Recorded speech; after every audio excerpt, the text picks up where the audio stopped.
Hey everybody, this is my little 10-gallon quarantine tank, and right now I have a problem with it. And the problem is there's all these fish swimming around in it that need to find homes. They've been in there for long enough, and I brought some new fish home today. I'm really excited about them, but I'm definitely going to quarantine them before I put them in any of my tanks. But before I do that, I've got to get in here and get all these fish out. I got to find homes for these. So I think I know where the rasboras are going. I definitely know where the cherry barb is going. And I believe I'm going to leave the pregnant guppies in there for the time being because I don't want them having babies in any of my tanks. So we're going to keep the females separated. They won't be an issue with the fish I've got.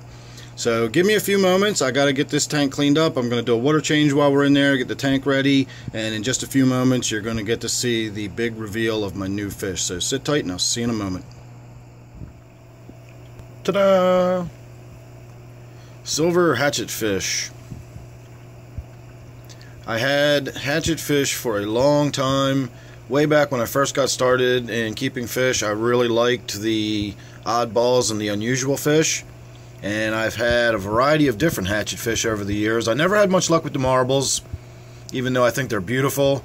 But the silver hatchetfish I've had decent success with. And I kept them in my angelfish tank.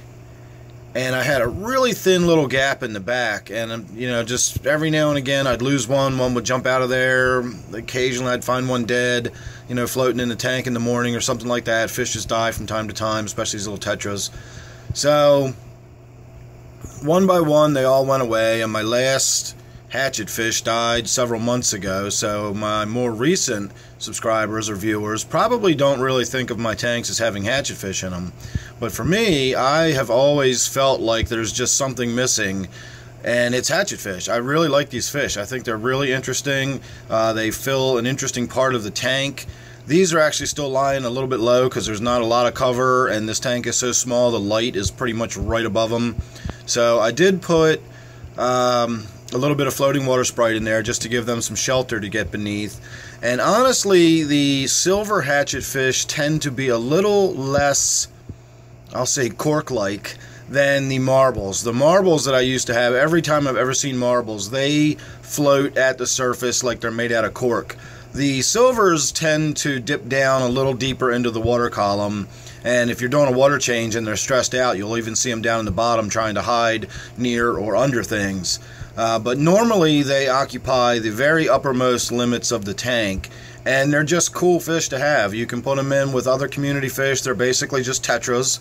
You know, I know they look funny, but if you treat them and think about them the same way you'd think about any other tetra, you're good to go. They do need surface food. They don't eat. They won't, you know, dive down into the tank to get anything. So you got to make sure when you feed them, you sprinkle flake that floats on the surface. You know, or freeze-dried bloodworms occasionally, something like that that's going to float, and they'll tear it up. So there you go. That's my big reveal. That's the first look at my new fish. We'll get to some videos here pretty soon looking at the other fish that came out of this tank and where they went, and we'll catch up on all that in the near future. So make sure you're subscribed. You won't miss any of those videos. I got lots of tanks and lots of stuff going on, and you don't want to miss any of it. So thanks again for watching this one. I hope you enjoyed it. Last look at my brand new hatchetfish. So we'll see them in one of my tanks real soon. Thanks again for watching. See you real soon.